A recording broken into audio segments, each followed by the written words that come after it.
When I was a kid back in the 60s, my friends and I would go to this place where there was a big overgrown apple orchard and take lots of apples home.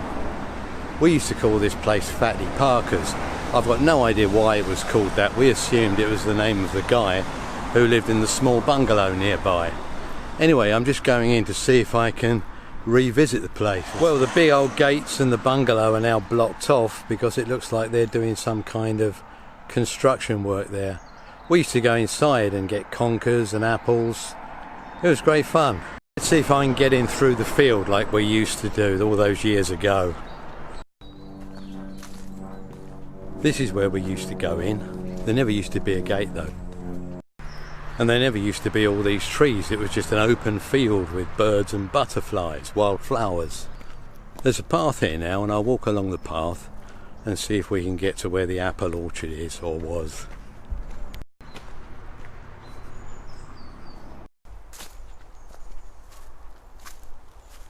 Seems to be fenced off. Let's go down here.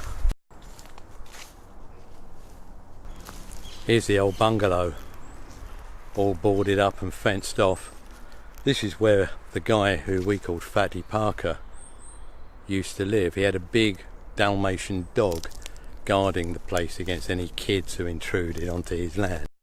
Plums. Let's try one. Very good. There are the big main gates that have been there for as long as I can remember. Turns out that this land was actually part of a big estate called Debden Hall. It's been in ruins since I think the 1950s, and us kids never actually saw the house. We just went into the ruined grounds. I'm just walking around the fence to see if there's any way to get in. I kind of doubt it, but you never know. The owner of Debden Hall was in fact a man called Tom Parker, although I don't know why we called him Fatty Parker. He wasn't particularly fat.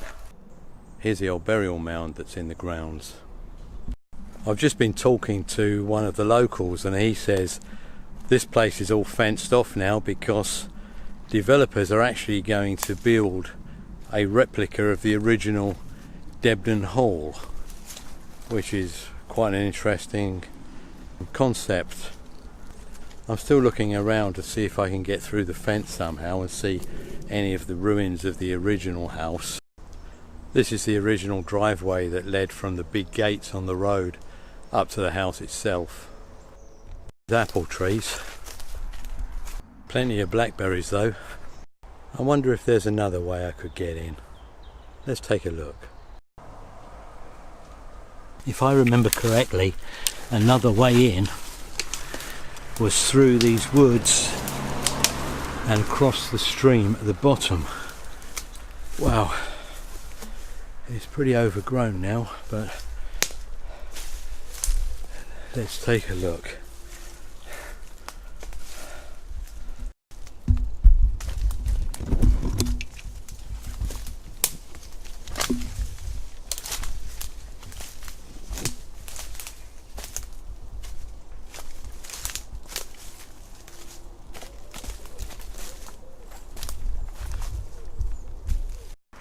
Once more I'm fenced out, but look, there's a hole.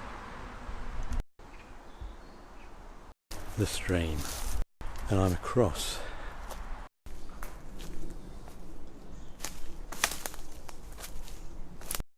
Still no sign of those elusive apple trees though. These are the old tennis courts. Here over there behind the bush. I wonder if I can get close enough to film it.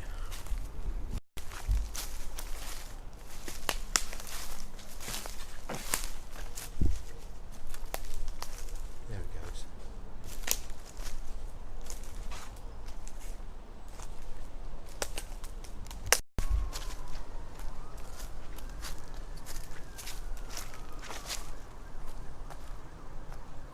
The driveway leading from the big gates to the old house, or what used to be the old house itself. Hope those police sirens are not for me. And the gates. Well, that was quite an interesting little adventure. I don't know what happened to those apple trees though, I never did find them.